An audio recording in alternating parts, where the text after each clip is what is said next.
अस्सलाम वालेकुम, welcome to M S रंजा। मैं हूं मोहम्मद शुएब और आज हमारी फ़ोटोशॉप की क्लास नंबर है 17। दोस्तों, आज का जो हमारा टॉपिक है वो है वेक्टर स्मार्ट ऑब्जेक्ट।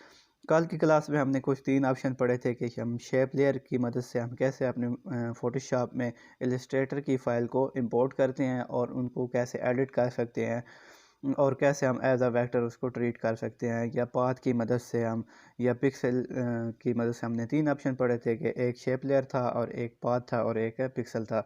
जो तो चौथा ऑप्शन था हमारे पास वो है वेक्टर स्मार्ट ऑब्जेक्ट। तो आज की क्लास में हम वेक्टर स्मार्ट ऑब्जेक्ट को डिस्कस करेंगे कि हम वेक्टर स्मार्ट ऑब्जेक्ट क्या होता है और इसकी मदद से हम कैसे अपनी चीज़ों को एज अ वेक्टर फ़ोटोशॉप में ट्रीट कर सकते हैं। तो दोस्तों, ये हमारे पास है इलस्ट्रेटर की मैंने एक फ़ाइल ओपन की हुई है। इसमें मैंने एक ये जो फ्लावर बना के रखा हुआ है। तो ये हमारे पास जो फ्लावर है, इसको अगर मैं यहाँ से इंपोर्ट करके ले जाता हूँ फ़ोटोशॉप में, तो वो कैसे रिज़ल्ट आएगा तो वो मैं आपको दिखाता हूँ। यहाँ से मैं कंट्रोल ए और कंट्रोल सी कर रहा हूँ। यहाँ से मैंने इसको कॉपी किया और यहाँ पे मैं इलस्ट्रेटर की फ़ाइल में आके इसको पेस्ट करता हूँ। तो ये हमारे पास 4 ऑप्शन थे कि एक था शेप लेयर।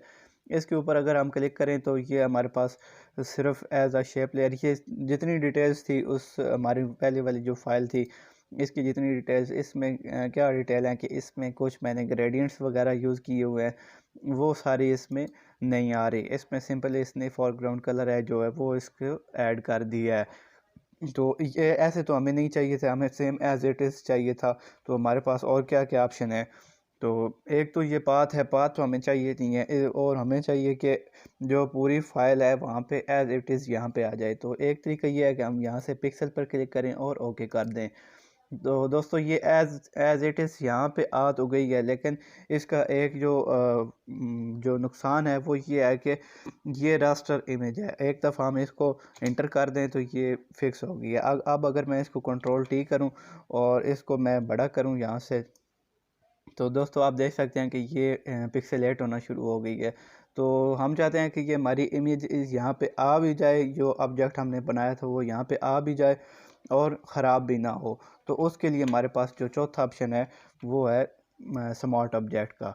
तो यहाँ से मैं इस वाली लेयर को यहाँ से डिलीट कर रहा हूँ।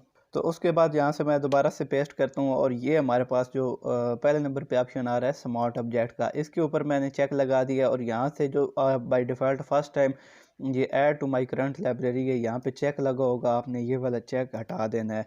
इस चेक का क्या मतलब होता है कि ये जो आपने ऑब्जेक्ट यहाँ पे इंपोर्ट किया है ये आपकी लाइब्रेरी में ऐड हो जाएगा, जो आपने अडोबी क्रिएटिव क्लाउड की आईडी बनाई है उस पे ऊपर। तो मोस्टली हमारे पास यहाँ पे लोग जो क्रैक वेरिएंट यूज़ कर रहे होते हैं उनकी एडोबी की आईडी होती नहीं है। तो जब आप ये चेक लगा के ओके करेंगे तो ये आपका कंप्यूटर जो है वो हैंग हो जाएगा। इसलिए आपने इस चेक को हटा देना है और सिंपली आपने इसको ओके कर देना है। दोस्तों, अब ओके कर दिया आपने, तो यहाँ पे ये आपका जो ऑब्जेक्ट है ये एज अ वेक्टर यहाँ पे आ गया है। तो अब मैं अगर इसको इंटर करूँ, इंटर करने के बाद दोबारा से मैं कंट्रोल टी करके इसका साइज़ मैं बड़ा करता हूँ यहाँ से। तो दोस्तों, आप देख सकते हैं कि ये ख़राब नहीं होगा। अब अगर मैं इसको एंटर करूं और मैं इसको ज़ूम करके आपको दिखा दूं, तो ये आप देख सकते हैं कि ये ख़राब नहीं होगा। अगर मैं बहुत ज़्यादा इसको ज़ूम करूं तो ये है तो रस्ट रही है, लेकिन ये ख़राब हो गया। आपने सिर्फ इसको 100% पे, अगर मैं 100% वो पे आपको दिखा दूं तो ये बहुत ज़्यादा शार्प है और बिल्कुल सही। तो आप इसको इस तरह इस्तेमाल कर सकते हैं। तो उसके बाद जो हमारे पास जो इसमें इम्पोर्टेंट चीज़ है वो ये है कि अब हम अगर इसके ऊपर कोई एडिट करना चाहें तो वो हम कैसे कर सकते हैं।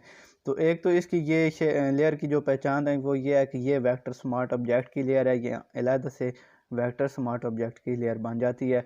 और यहाँ से अगर मैं ब्रश टूल लूँ और यहाँ पे मैं कुछ इसमें अमेंडमेंट करना चाहूँ तो ये हमारे पास एक वार्निंग आ गई है कि ये जो लिखा हुआ है कि दिस स्मार्ट ऑब्जेक्ट मस्ट रस्टराइज, कि अगर आप इसके ऊपर कुछ एडिट करना चाह रहे हैं तो आप इसको सबसे पहले इसको रास्टराइज करें।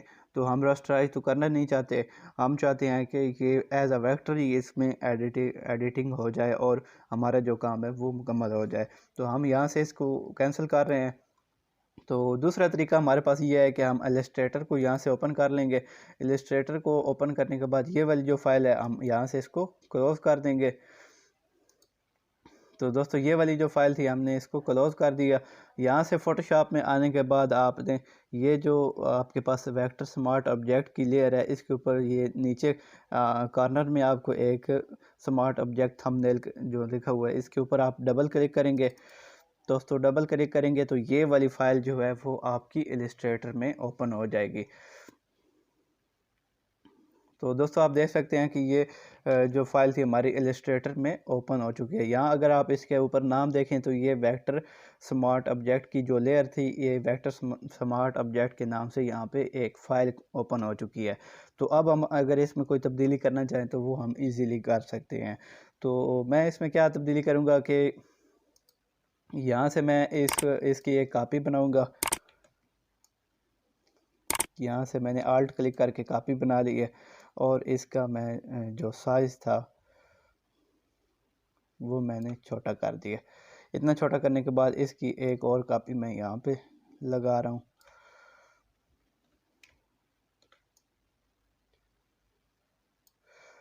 दोस्तों ये मैंने एक अमेंडमेंट की है, ये जस्ट आपको समझाने के लिए है।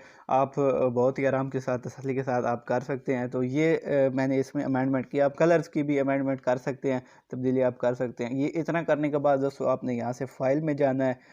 फ़ाइल में जाने के बाद आपने यहाँ से इसको सेव कर देना है। दोस्तों जैसे ही आप सेव करेंगे और यहाँ से आपने इस फ़ाइल को बंद कर देना है। तो दोस्तों फ़ाइल को बंद करने के बाद आपने आ जाना है इधर अपने फ़ोटोशॉप में। तो दोस्तों आप देख सकते हैं कि यहाँ पे जो हमने अमेंडमेंट की थी, जो तब्दीली हमने वहाँ पे की थी कि वो यहाँ पे आ चुकी है।